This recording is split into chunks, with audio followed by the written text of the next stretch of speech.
Hello, my name is Rod Coburn, District Governor of Rotary District 5230, and I'm delighted to be your host of this episode of our monthly show, Adventures in Service. We will inform you about Rotary, and we will talk to you about what Rotary does in the community and throughout the world. We're also going to learn how our adventures have changed people's lives, as well as our own. We really appreciate positive feedback and encourage comments about this program. We hope that you will all enjoy today's episode. So let's start.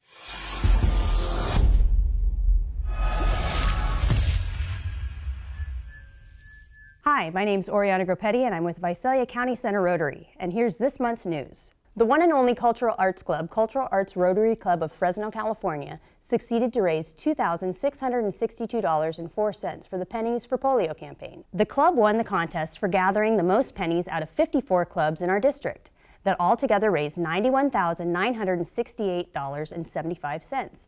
They also won the creative component of the Pennies for Polio campaign, as they did an opera, Puccini for Polio, and carved a giant 4-foot wooden Lincoln penny with the colors of the polio cause ribbon and wheeled it to their functions and meetings.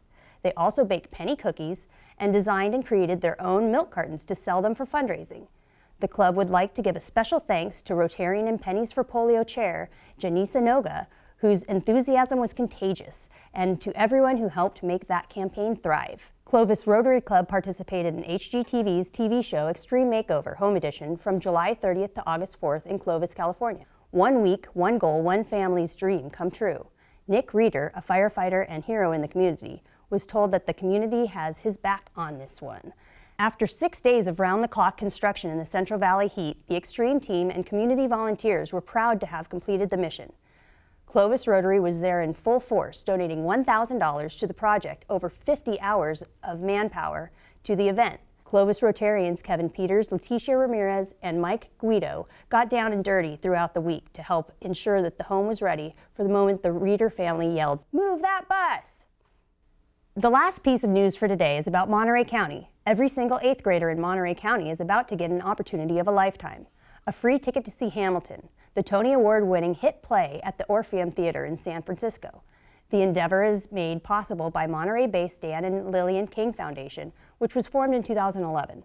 Stephen Collins, executive director of the King Foundation, says, "The focus of our foundation is simple and direct, the kids." Mark Del Piero, King Foundation board member, is the visionary behind it all. Although this is not a Rotary project, but all those behind it are Rotarians, who are people of action through many venues. And that was the news. Now back to you, Rod.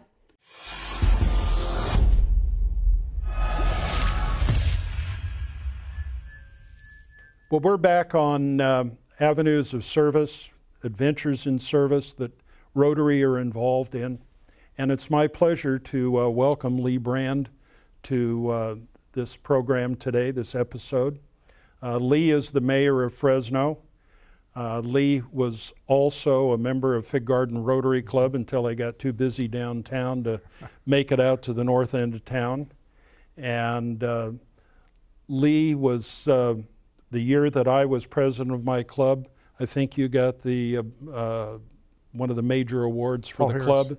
And Paul Harris, and also was my program chairman. So Lee, again, thank you for all the things that you've done for Rotary. We need to talk about a new initiative that you are leading to keep Fresno beautiful. Right. Tell me what led to the formation of this project. Well, forever, Fresno's had, in a lot of cities, have a problem with litter and trash. And I think if you go back to my early days on the council back in 2009, 2010, this was an issue. But back then, I think it was different. It was people like going down Hot 41, stuff flying off the back of trucks. And it's really changed in the last couple of years, primarily due to homelessness and a lot of the homeless encampments around the different highways. And the the event we had about a month ago about Caltrans and their responsibility to keep the freeways clean. That actually started I started this 2 years ago. I started meeting with this Keep America Beautiful organization, and we worked with Bakersfield, California, who's had a very successful program. to get ideas going on how to fund these.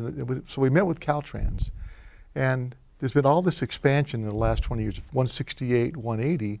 As they expanded the freeways, they didn't think about the maintenance part of it. So they literally have like one person per like 55 acres. And so they have a budget of very little. They need at least $1 million a year to maintain the freeways. And the freeways, within the city limits, 41, 99, 180, 168, are the responsibility of the state of California. And so we finally worked a deal where the Caltrans put in $200,000. We got Measure C in the city. So we got $400,000, probably for $400,000 for 2 years. And that gets us a start, but realistically we need at least $1 million to properly fund. So some of the council members were concerned and angry, and I don't blame them. I was angry too. But there's a proper way to do this, civil way to do this. And so we met with Caltrans, and what needed to be done is to work with the governor and the state legislature to properly fund our freeway system and the maintenance of our freeway. And I don't know if you remember, I've been here forever, and you have too, Ron, too long. Well, not forever, but close. When 41 was first built, back about early 80s, it just went up from downtown to Bullard. And it eventually extended on to Herndon and, of course, across the river. But at first, there was no landscaping on Highway 41. Now, at the time, oh my God, how ugly does this look? And then we look at it now, maybe that was not the right thing to do, but Clovis and their portion of like 168, if you look at their kind of a zero-scape type of landscaping, they were smarter. And so what happens when you have big trees and a lot of foliage, it's an attractive place for homeless people. And so that we kind of made we made the wrong decision. It's kind of too late to make amends for it right now. But as we go forward, we need to start making some changes. And the other problem on the homeless population in Fresno, so if you clear a lot of the people out of the homeless areas along all the highways, where are they going to go? They're just going to go into Fresno's parks, neighborhoods, shopping centers. So this program in many ways embraces the broader problem of homelessness. And we were fortunate to the big 11 mayors to lobby then Governor Brown a year ago, and this year Governor Newsom, to fund all the cities and counties. And so we got what they called HEAP funds, $3.1 million. The county through the Continuum of Care got about $9.5, $10 million. And now the money's being rolled out into contracts with the Poverello House and different agencies out there. We have about 137 beds the city's going to have. And the goal is to get people off the street. And the key to anything you're doing, I know we're getting off the Keep Fresno Clean, but I will tie it all together. But when you have a homeless population, you have to have an exit strategy. Simply warehousing people in it, whether it's a tent structure, it's a formal building like rescue mission, you have to get people connected to clinical services and case management. So if it's mental health, you've got to get them hooked up. Drug abuse, substance abuse, and you've got to separate the facilities. You can't have a single mother, like in a domestic abuse, with 2 children living next door to or sleeping next door to 2 drug addicts. You got to. So we're working on that. We've got money segregated, but solving that problem will go to a large extent to solving the problem of keeping our city clean. And so the only way it's going to work has got to be through a volunteer effort. And the secret has got to be, can you develop a sustainable solution? In other words, there's the Mormon Church for many years, they go once a year, they clean up Woodward Park. Well, that's great, but 30 days later what it's going to look like. So you have to tap into this. And I think this community, what I've learned as mayor, there's a lot of big hearts, a lot of people that are really love this community, they want what's best for the community. So my job is to tap into that resource through service clubs who are naturally going to be there.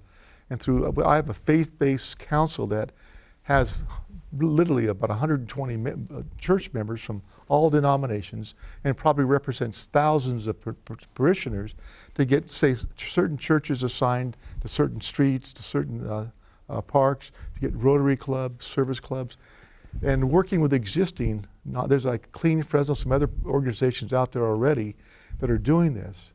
So I'm working with Mark Standard from my staff, Right. Mark, to organize these groups.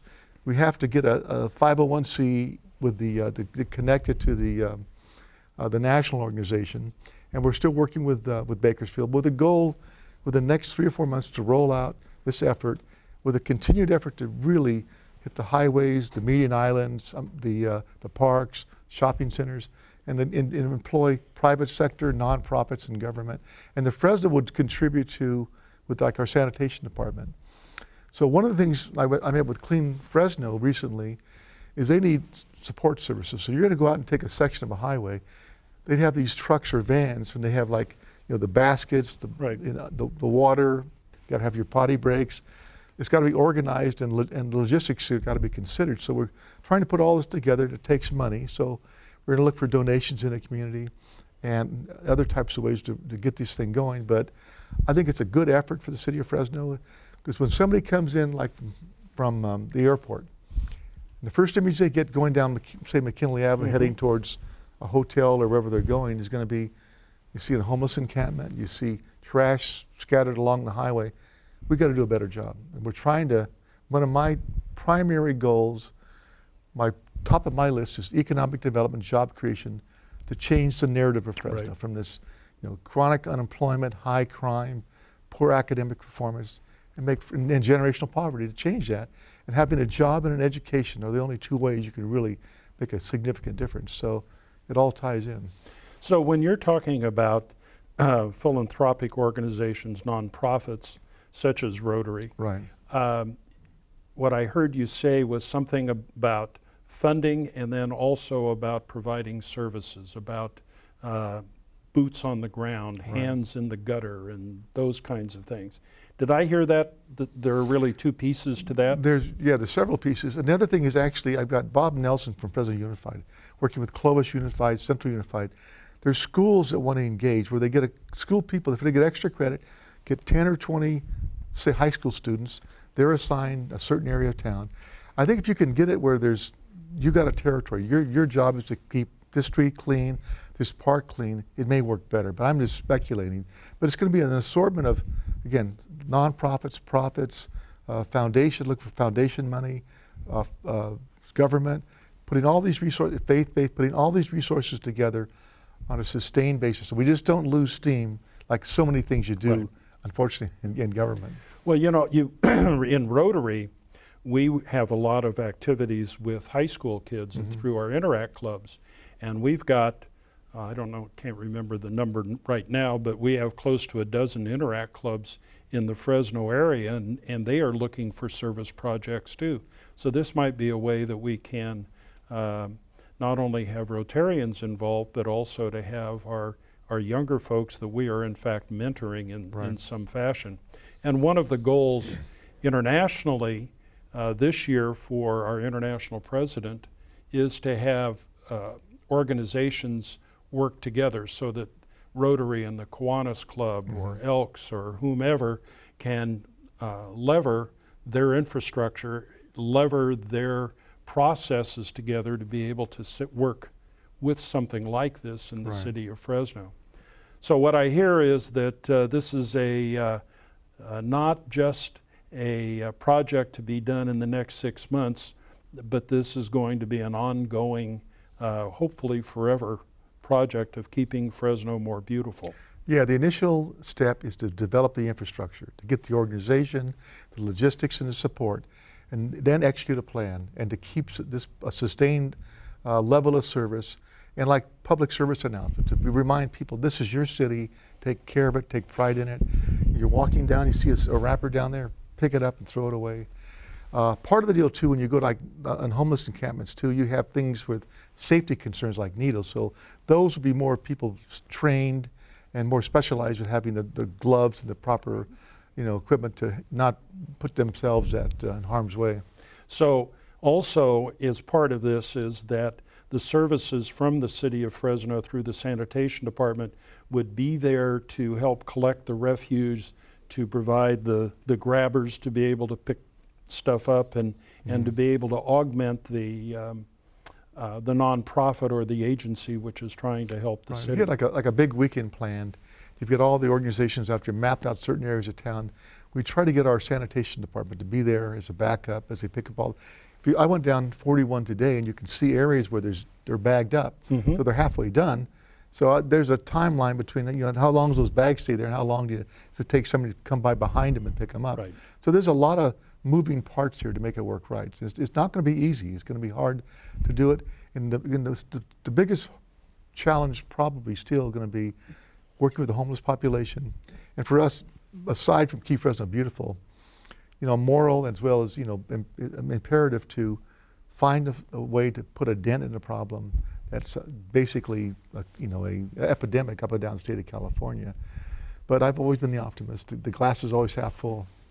And in talking about the homeless situation as it ties into the beautification and having homeless population be reduced is to be able to identify what the root cause of that homelessness is. So I understand that the city then is dealing with that and putting a plan in place to be able to handle the 3 or 4 different Well, the issues. state of California, like every year I go to the Conference of Mayors in Washington, D.C., and one of the meetings we have during my time there is it's called the Big 11, now it's the Big 13, the 13 biggest cities in California. We have a meeting, and the first one I did in 2017, we talked about the problems, and the most common, consistent problem was homelessness. So we all made a pact to then lobby again Governor Brown. We've since lobbied Governor Newsom with a little bit more money. But in my opinion, the leading causes of homelessness are the opioid crisis. Right. I saw a deal on 60 Minutes last night. I think in the state of Florida, one doctor had like 100,000 prescriptions. It's gone totally out of control. It's affecting a whole generation of people. And it cuts across black, white, rich, poor. There's indiscriminate killer. Mental health, and in my old life, years ago, I was a mental health administrator, Kingsview Corporation for 4 years. And I remember when they closed the state hospital system down, I think it was like 78, 79, all these homeless people, the mental patients, inpatients came out in the streets, went to Madera, Fresno, everywhere.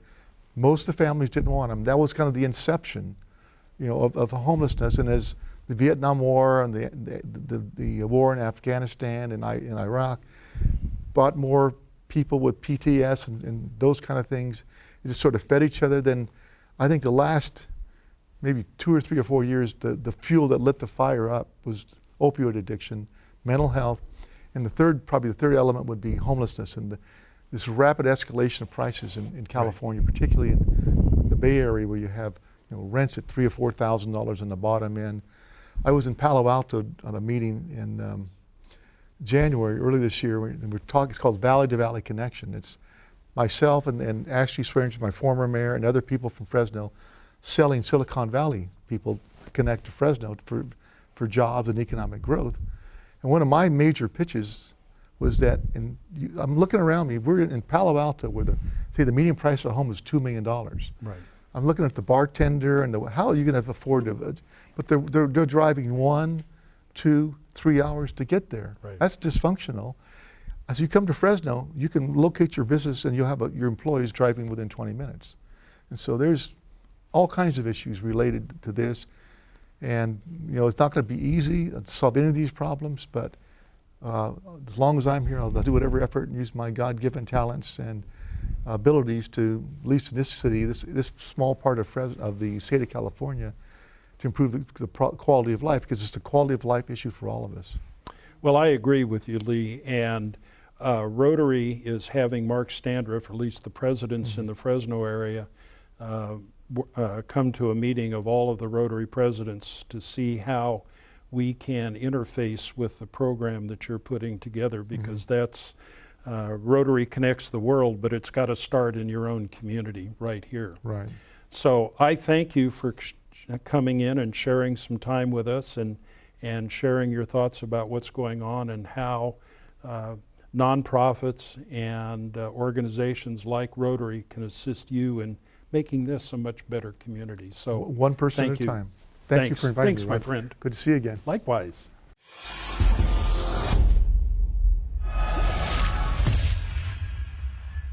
Good evening. My name is Vanita Jordan, and I'm a member of Visalia County Center Rotary. And here are the upcoming events for this month. Our first event for today is held by the Visalia Latino Rotary Club. We would love to join them for their inaugural Black and White Ball benefiting the Open Arms House. This event will take place on Saturday, September 7th, 2019 from 6 p.m. to 11 p.m. at the Lamplighter Inn in Visalia. For tickets, visit www.visaliarotaryevents.org, or for more information, contact BW at visaliarotaryevent.org. Next, we have Shenzhen Stroll Champagne Brunch inside the Shenzhen Friendship Garden in Fresno. The event is held by the Cultural Arts Rotary Club of Fresno and is benefiting the garden, educational, and youth cultural arts programs. It will be held on Sunday, October 13th from 11 a.m. to 2 p.m. Ticket purchases include a complimentary glass of champagne. There are also savory and sweet brunch items with orange juice, coffee, and tea, as well as music, arts, silent auction, and cultural performance.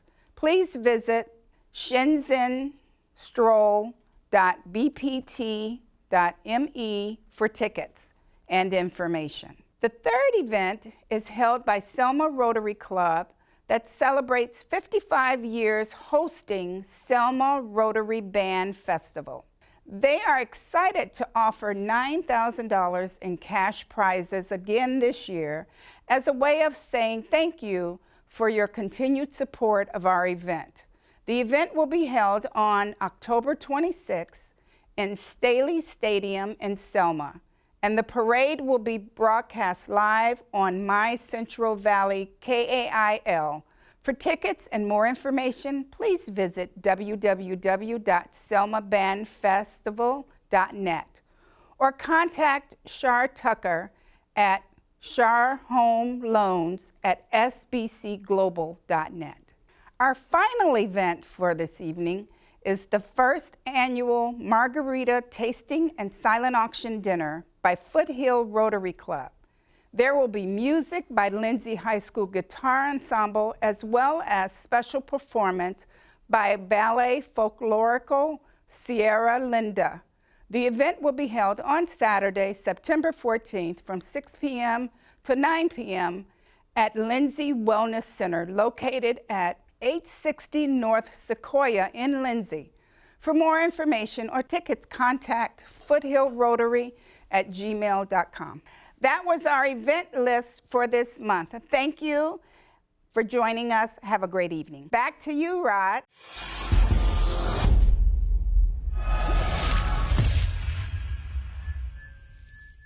Well, thank you for joining us today on this episode of Adventures in Service. We hope that you will join us next month for another Adventures in Service program where we can highlight what Rotary does locally and throughout the world, because Rotary are people of service, people of action.